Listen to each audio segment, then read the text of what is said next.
अस्सलाम वालेकुम। आप खालिद इकबाल यूट्यूब चैनल देख रहे हैं। नाज़रीन, आपने थंबनेल देखा।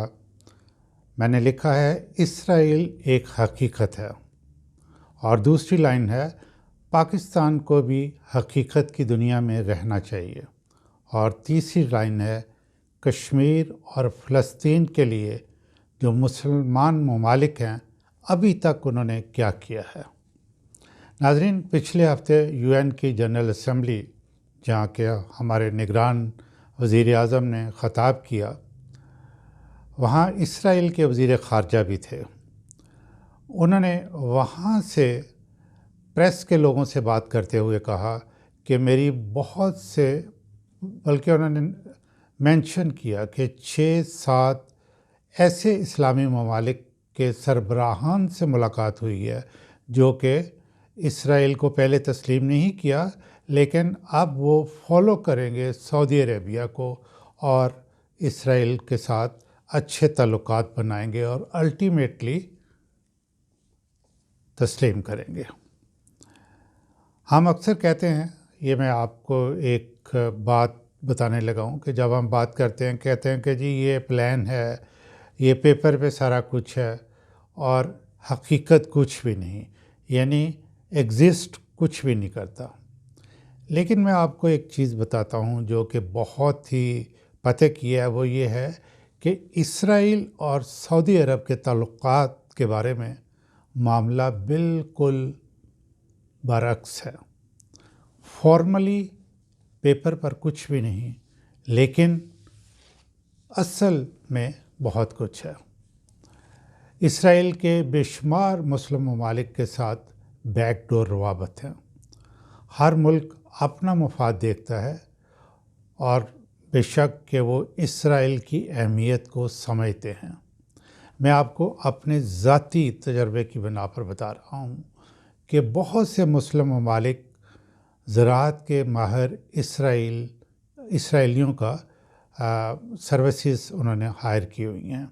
मैंने बहुत से एग्रीकल्चरल फार्म्स विज़िट किए हैं, इंतहाई आला दर्जे की फार्मिंग देखी है, और उनको गाइड कौन कर रहा है, वहाँ काम कौन कर रहा है, इसराइल के लोग। इसी तरह और बहुत से शोबों में इसराइली माहिरीन अपनी खिदमात इस्लामी ममालिक को दे रहे हैं, और ऐसे इस्लामी ममालिक जिन्होंने अभी तक इसराइल को तस्लीम नहीं किया। इस वक्त इसराइल बहुत से शोबों में महारत हासिल कर चुका है, जबकि मुस्लिम ममालिक साइंस एंड टेक्नोलॉजी में हम सब जानते हैं कि बहुत पीछे हैं।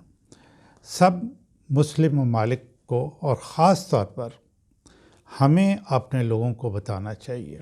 नाज़रीन, सब मुस्लिम ममालिक को और ख़ास तौर पे हमें अपने लोगों को बताना चाहिए कि आखिरकार इसराइल के साथ हमारी क्या दुश्मनी है, हम इसराइल को क्यों तस्लीम नहीं करते, तस्लीम ना करने से क्या हासिल करना चाहते हैं।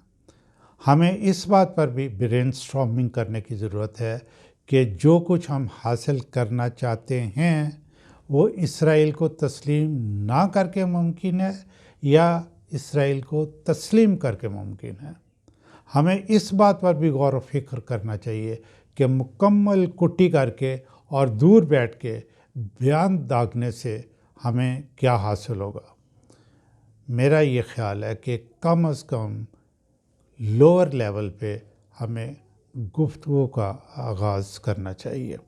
नाज़रीन, 1948 में इसराइल ने अपनी फॉर्मल गवर्नमेंट बनाकर उसकी एग्जिस्टेंस का ऐलान कर दिया। अरब ममालिक, दीगर इस्लामी ममालिक और हमारा स्टांस ये है कि हम इसराइल को इसलिए नहीं तस्लीम करते क्योंकि वहाँ से उसने फ़लस्तीनियों की ज़मीनों पे कब्ज़ा किया हुआ है, और वहाँ जो सदियों से लोग आबाद थे वहाँ उनको बेदखल किया, मज़ालिम ढाए, इंसानियत सोज़ मज़ालिम करके इसराइल की रियासत बनाई। इसलिए हम इस रियासत को गैर कानूनी समझते हैं। गोया तमाम वो ममालिक जो इसराइल को गैर कानूनी रियासत समझते हैं और तस्लीम नहीं करते, वो वहाँ से बेदखल किए गए لوگوں کو ان کی جگہ یعنی لینڈ واپس دلانا چاہتے ہیں۔ ناظرین، آپ ذرا غور فرمائیں کہ اس ایشو پر بہت سیاست ہو رہی ہے۔ اسرائیل کو مضبوط کرنے والی تمام دنیا کی جوئش لابی ہے، اور دوسرا کون ہے؟ امریکہ۔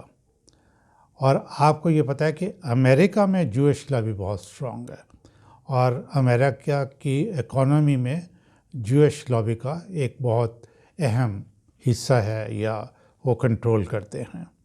میری اسیسمنٹ یہ ہے کہ اسرائیل اپنی ٹیکنالوجی لے کر ساری دنیا میں پھیلانا چاہتا ہے۔ اب آبادی یعنی پاپولیشن کا زیادہ ہونا جو ہے یہ امپورٹنٹ نہیں رہا۔